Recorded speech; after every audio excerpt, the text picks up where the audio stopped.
Over here to the right, Steven Means, Cleveland.com. Ryan, kind of a two-parter for starters. How long are you expecting to be without Tyleek? And then also, your offense is essentially on the sideline for as long as they were in the first half, and yet they're still kind of clicking here. Yeah. What did you like about what you saw from your offense despite that? We wanted to play fast. Today we felt like that was the right approach, and we did.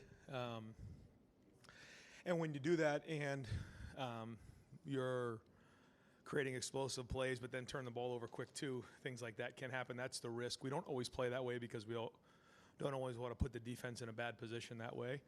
But we felt like in this game, philosophically, that's what we were going to do. We talked to the team about it. Obviously, we talked to the offense about it. And I thought we had a good tempo about us on offense today. We had an opportunity to kind of wear them down and be explosive. So I thought that was well done. Tyleek will be day-to-day.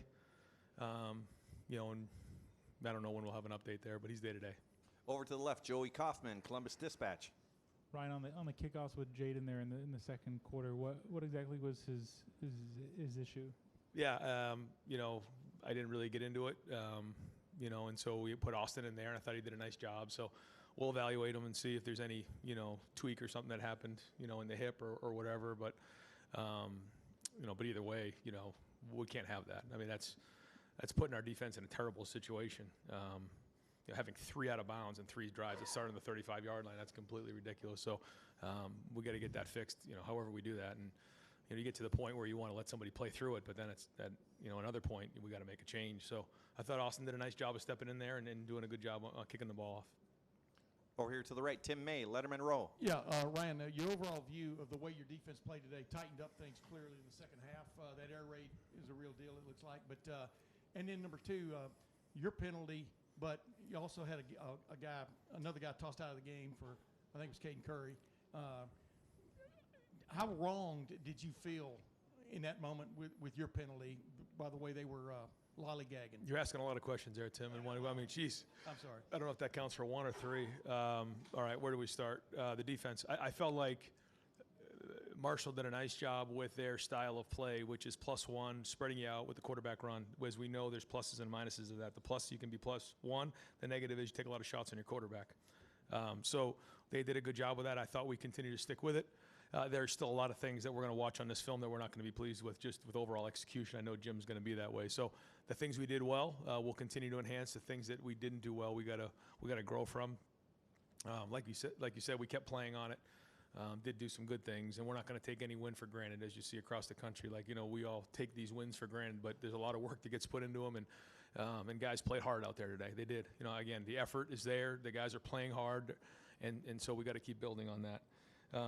In terms of the penalties, the Caden thing, I got to look a little bit closer at. I saw it. When you see things in slow motion, sometimes it looks a little different than when it's live. So. But my situation was, there was 21 seconds on the clock when we subbed in.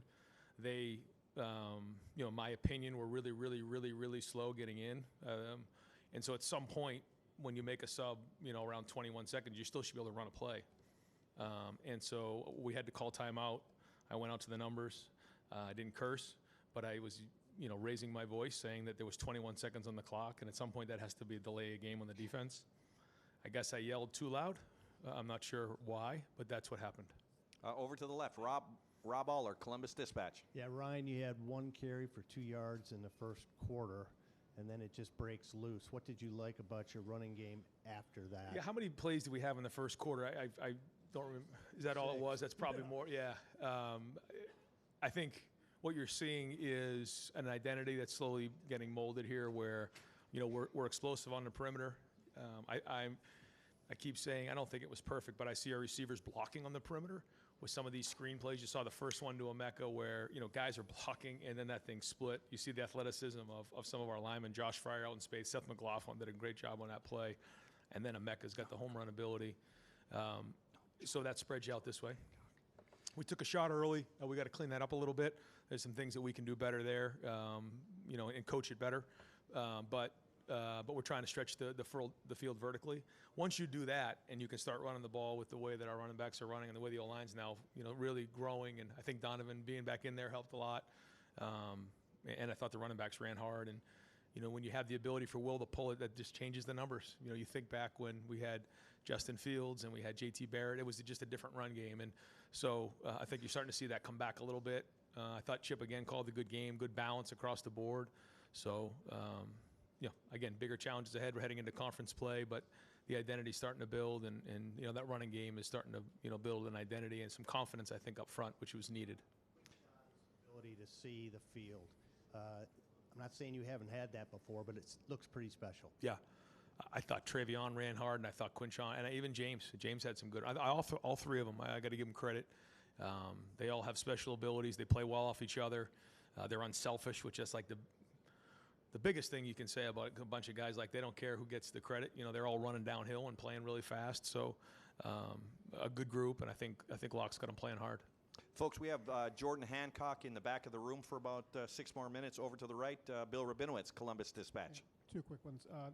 How would you assess Will Howard's play and kind of where he stands right now? And just as a team, you're now heading into Big Ten play. You haven't been tested in non-conference. How do you feel about where you are right now? Again, you don't know till you get out in the field, but we go against good players every day in practice, so it's not like we don't know what we look like against good players. So we'll just go on what we see and grow from it from there. But I thought Will did some really good things. I mean, the touchdown play to Jeremiah, that was a hot situation where we did not have the nickel picked up on that play, and that was a sight adjustment where he had to see that. And so the execution on that was very, very high. I thought the long pass to Carnell was really well done. He saw the adjustment that was made there and found the next read, so that was well done. There's a couple really good plays in there by Will. So I think he's growing. I think he's getting more comfortable in the offense. So we'll watch the film and grade and see if he graded out a champion. And folks, we have Emeka Abuka at one of the back tables as well. Back over to the left for Coach Cameron Teague Robinson, The Athletic. Ryan, I think it was going into week one, you mentioned the excitement to get Quinshon on the field, but you didn't know exactly what it would look like because he hadn't played a game in a Ohio State uniform. 3 games in, what have you learned about Quinshon that really stands out about him? I just appreciate how hard he plays, his pad level when he runs. He's got home run ability, but you can see he gets behind his pads and runs physical. He's got a great attitude. He's got a great attitude. You can coach Quinshon hard, and he looks you in the eye, and he almost appreciates the fact when you coach him hard that you're trying to get him better. And that's a great sign for somebody who, hasn't been in the program for multiple years. It says a lot about who he is as a person, and he's running hard. I think he enjoys being part of this program, and he's been nothing but a great teammate so far. Over to the right, Dylan Davis, Delaware Gazette. The depth of your interior defensive line was really tested today between Tyleik being out and certainly the heat as well. I guess what were your thoughts on that, and especially guys like Jason Moore and Tywan Malone getting as long of playing time as they have here? So I got to watch it and figure it out. I feel like a mixed bag kind of coming out of the game. Some good play in there, but there was some other things that I think we're going to look at and want to get fixed. So I'll kind of wait till the film to and get some more feedback from the defensive coaches on exactly how some of those should have been fit. Folks, we're going to take 2 more questions for Coach Day, then we're going to bring Quinshon up to the main podium. Over to the right, Spencer Holbrook, Letterman Row. Ryan, you guys rotated Austin and Integra a little bit on the right there. Yeah. Do you want that to be a fluid situation as you guys keep going, or would you like to settle that once and for all at some point? I like seeing them both play.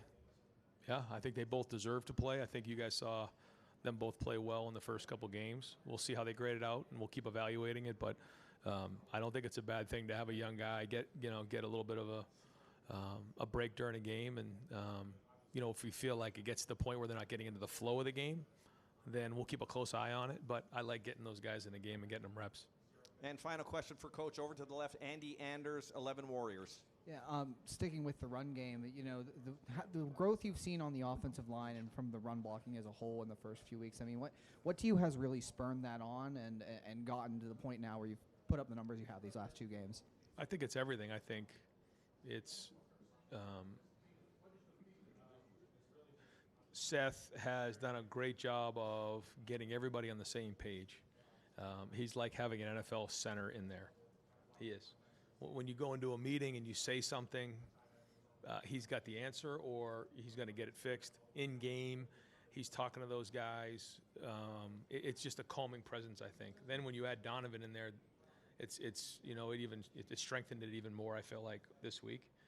Now, not everything's perfect, and we are going to see, you know, a lot different competition moving forward. That's just once we get into conference play and down the road. So, you know, we're not, you know, making any kind of judgments right now. But you go off what you see, and you're seeing improvement there, and that's a good sign. I do think the running backs have a big part of it. You watch the film, are they running hard? The answer is yes. And then, again, Will making good decisions, either, you know, having the ability to pull it when appropriate, or making the decision to throw the ball out on the perimeter with the receivers blocking is critical. If your receivers don't block when you have some of those things, those plays don't work. So those are extensions of the run game, even though maybe they don't always show. Great. Coach, thank you very much. Okay, guys, thanks.